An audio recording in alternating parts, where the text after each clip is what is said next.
Hey everyone, welcome to another BTM screencast. Today we're going over Chapter 14, Drainage, Waste, and Vent Installation. Some of the objectives for this chapter are to know basic layout considerations based on fixture types and codes, recognize pipe route installations based on structural obstacles, relate fitting knowledge learned in other chapters to correct installation practices, know the correct testing methods for passing a plumbing inspection, and recognize that company preference can dictate installation practices. So the way that we do it here might be different than the way that you'd end up doing it out on the job. So keep that in mind.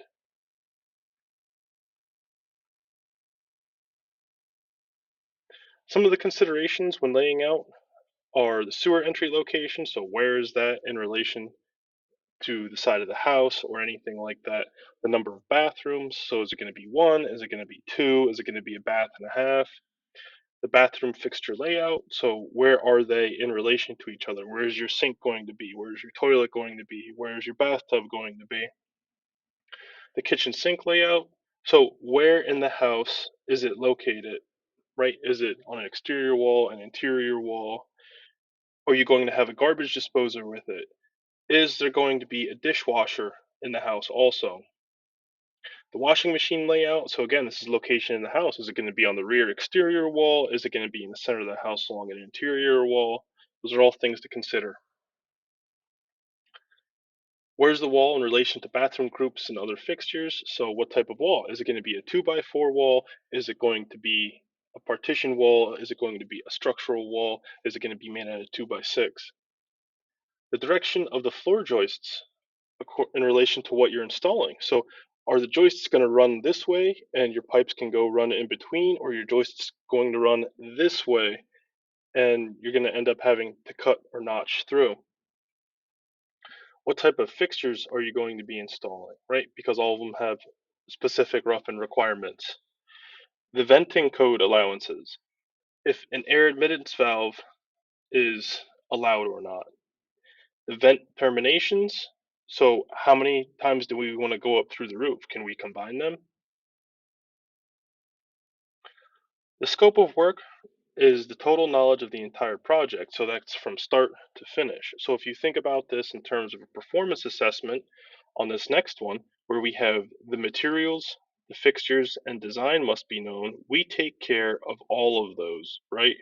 So when we do that, you have to give me a material list that includes your fixtures, and the drawing or the design must be known. After you do that, then everything is released and we're good to go.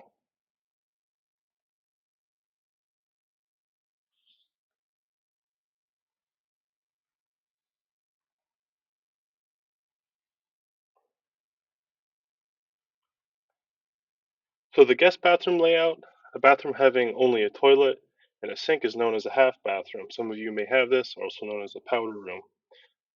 A full bathroom is required to have a toilet, a lavatory or a sink, and a bathtub or a shower. So this is what a guest bathroom layout may look like. You can take the time and study this a little bit more. This is sort of what we're going to be doing when you install your toilets. The kitchen sink layout. So an air admittance valve, which we went over before, the AAV, is commonly installed below the kitchen sink to minimize labor costs. Not having to drill holes through the wall studs saves the structural integrity of the wall. So this air admittance valve acts as a vent and it allows air in but does not allow gas to come out. And this is what a kitchen sink layout can look like. And again, take time to study this. A master bathroom. A plumber must approach a piping route to a bathroom group based on the piping requirement serving a toilet. Right, so that's the king. Everything needs to follow what the toilet does. If wet venting is allowed, the lavatory drain and the vent for all fixtures can be routed as a single pipe. But remember, all of these need to be before what the toilet is. If wet venting is not permitted, individual vents must be installed. So this is a basic diagram for the rough-in of a master bathroom.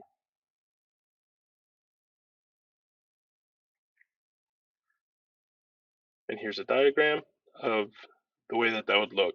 So we can see where your tub is here. Pipe would be routed through the joists. In this case, we have an individual vent. Here we have the toilet that's coming down with up to a 3-inch sanitary tee. And then here's your lavatory, also known as a sink, coming in. In hall bathrooms, most codes dictate that a joist cannot be drilled in the top and bottom 2 inches. So if we're looking at a joist, right, top 2 inches and the bottom 2 inches can't be drilled. Can only go in the center. And that size will depend on the type of joist that ends up getting used. Many codes do not allow larger diameter holes in the middle of 1/3 of the joist span. So if we look at that again, we're looking at our joist, and if we split this into thirds, something like this, we can have a hole that would go here, but we can't have a hole that looks like that, right? So we want to keep as much structural integrity as we possibly can. Most codes dictate that 2-inch pipe must slope 1/4 inch per foot. So that's pretty easy, right? And this is what this would look like, side view in a hall bathroom. So again, feel free to take time to study this diagram in more detail.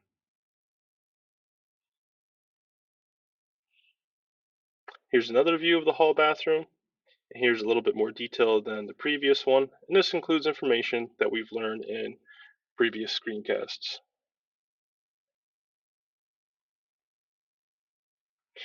So in laundry rooms, most codes state that the minimum distance is 18 inches and the maximum is 42 inches of the standpipe from a washing machine box to the inlet of a P-trap, right? 18 is the minimum, 42 is the maximum. Some codes do not allow a P-trap serving a washing machine to be installed below floor level, right? So if some won't allow it, so it needs to be above floor level. Many codes require the piping to be increased to 3 inches, even though the P-trap can remain 2 inches.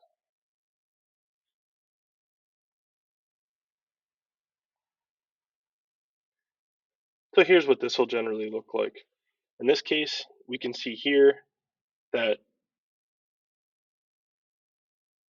in this area,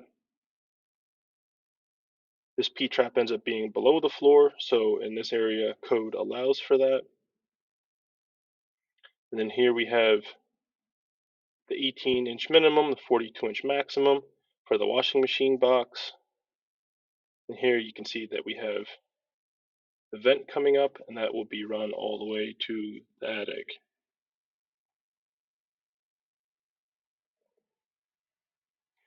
A building drain is the lowest horizontal portion of a DWV system. It routes drainage discharge from all other drains to the building sewer. So think about this. This is like the last point. This is where all of them are going to go to, right? They always say that waste flows downhill, and in this case, this is the low point, and then it will be going out to the building sewer.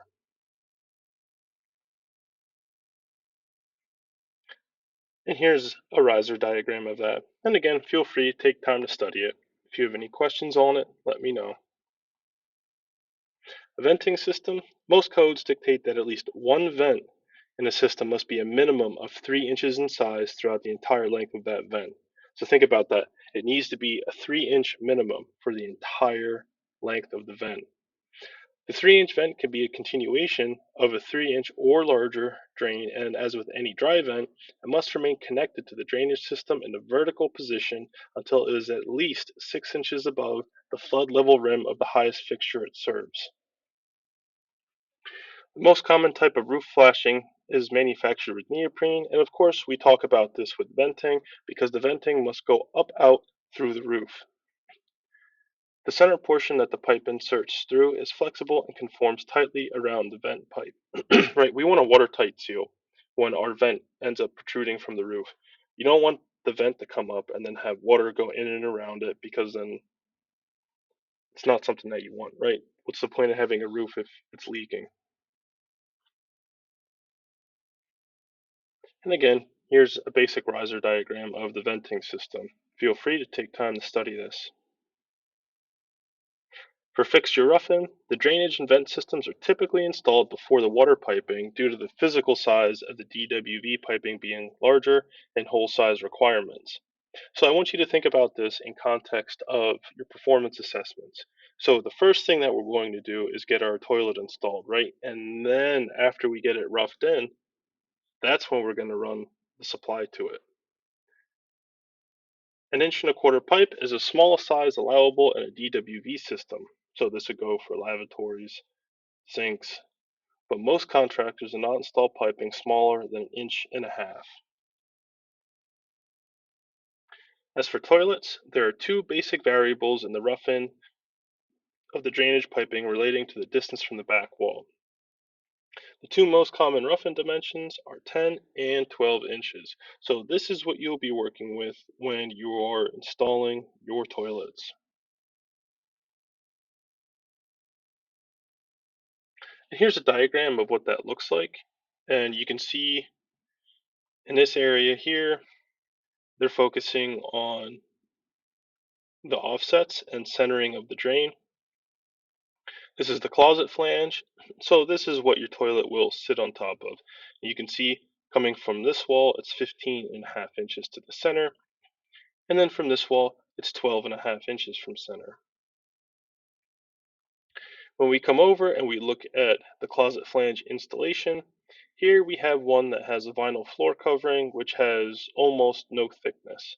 In this case, it gets installed just like that, and it's fine. Insert 4 wood screws, and it'll sit right on top of the finished floor. Now, this one, when it's being roughed in, there may or may not be tile in place. So if there isn't, this needs to be held up the thickness of the concrete board or grout plus the tile, right? So if you were going to install tile in your platforms like you did earlier in the year, but around your toilet, then you would have to consider this when this gets roughed in if the tile isn't in place already, right? If the tile ends up getting laid up to it, you have to have this elevated above the floor here by this amount.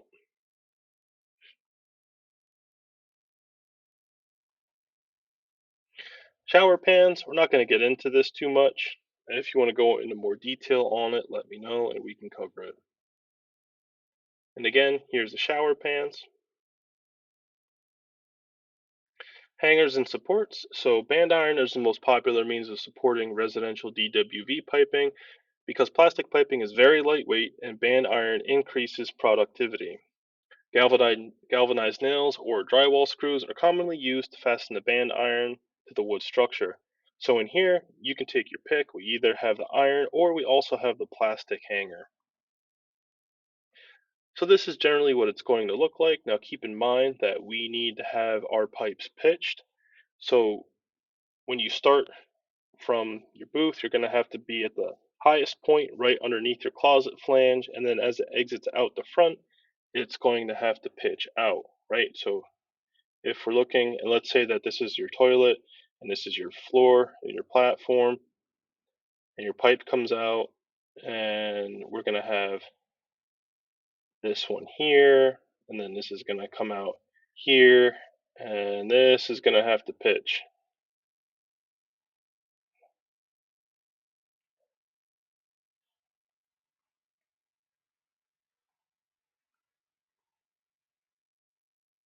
And here's another look on how hangers and supports can be installed. This will make a lot more sense once we actually start the installation process. So in summary, installation of a DWV system is based on codes, fixture types, fixture locations, floor joist direction, and wall stud layout. A plumber must view the entire pipe route before committing to drilling holes, and I think that's pretty straightforward, right? You don't want to go through part of what you're doing and then say, whoops, I have to go back and re-drill these holes because I wasn't paying attention. The scope of work is the specific installation requirements of a job, and again, that might change. An air admittance valve or AAV is allowable by many codes to eliminate installing some vents to terminate to open air. The height at which a vent pipe terminates above a roof varies based upon local code, so it might be different in one township from another to the city to another. The distance a trap can be installed from its vent is known as the trap distance. A trap distance is measured based on its developed length. The slope of a waste arm or horizontal fixture drain is based on the hydraulic gradient. A dry vent must remain vertical unless it rises at least 6 inches above the flood level rim of the highest fixture served by that vent. Vertical is considered true vertical to 45 degrees from true vertical. So think about that. You could be up to 45 degrees out of plumb and it's still considered vertical. A shower safety pan, again, we're not going to really get into those. Nail guards or plates are required when a pipe is installed close to the edge of a wall stud. So we did this in the electrical portion of the class too, right? So you don't end up going through wire. Testing a DWV system is typically performed with water. Some codes allow air to be used.